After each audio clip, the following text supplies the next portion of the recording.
This message is one of the best that I have listened to this morning, and as a health worker, I can relate to this message very well. I think that our society is designed to distract you from the fact that you're going to die.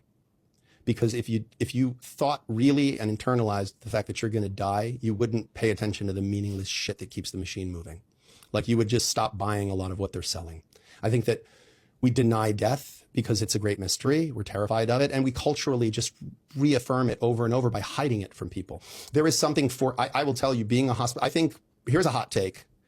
I think when you turn 18, you should have to do a year or two of mandatory hospice volunteering. Damn. I think if you spent time with the terminally ill when you were 18, 19 years old, it changed my entire way of viewing the world. Because they gave you a glimpse into the finiteness and that changes how you behave. Just realize that there's so much of this shit doesn't matter. Like spend time with people that are dying.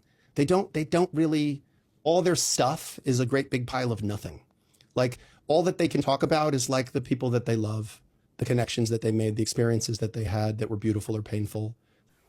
This message summarizes the meaning of life in the eyes of death. Simply, what he's trying to say is that when you are faced with death or when you are faced with terminal illness, you truly understand what life is.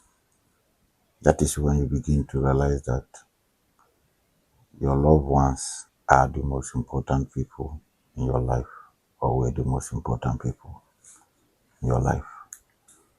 I can relate very well with this message because as a health worker, I have seen, I have experienced numerous of these situations where terminally ill people, when they come to the hospital, at those times, and you have a conversation with them, everything they talk about is what their loved ones are going to do even if they are not there.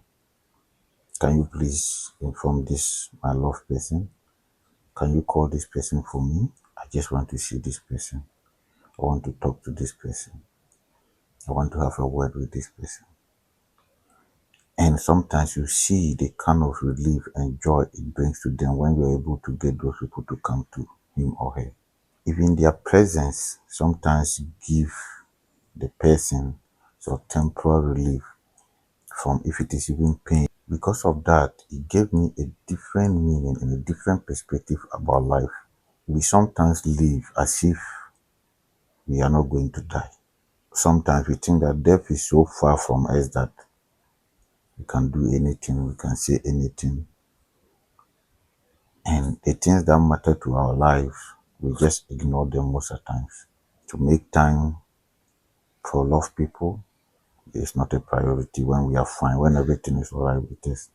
I think as an individual, sometimes if you want to understand life so well, if you are able to walk into the emergency centers or the terminally ill wards, go there, see people, see how life is there, you will have a different ideology about life. There are a lot of things that you confidently do all the time, you will stop. And there are a lot of things that you are afraid to do that you will do because you will realize that the life you have is what you are having now. And because we don't appreciate those things, sometimes what we can do to even help us live longer, we don't do it. People are stuck in areas that do not do anything good for them because they are afraid that people are going to say this or that. I was an overthinker. I think about a lot of things sometimes, what people see, what people think about. Because of that, I was actually not living. I was just doing a lot of things to please people, to please other people, not to be at fault, not for people to see that oh, this person is like this. But when I started making death as part of me every day, I remind myself it became part of me. I realized that you see, there are a lot of things that we think about so much that really does not do anything for us. That does not have any effect in our lives. And because we think about them, we make those things to prevent us from living a better life. Because a lot of people suffer more in what they think than the thing really happen. There are, let me say, about 80% of things that we worry ourselves over that might never even happen in our life, but we worry over it that it takes away our peace, it takes away the moment.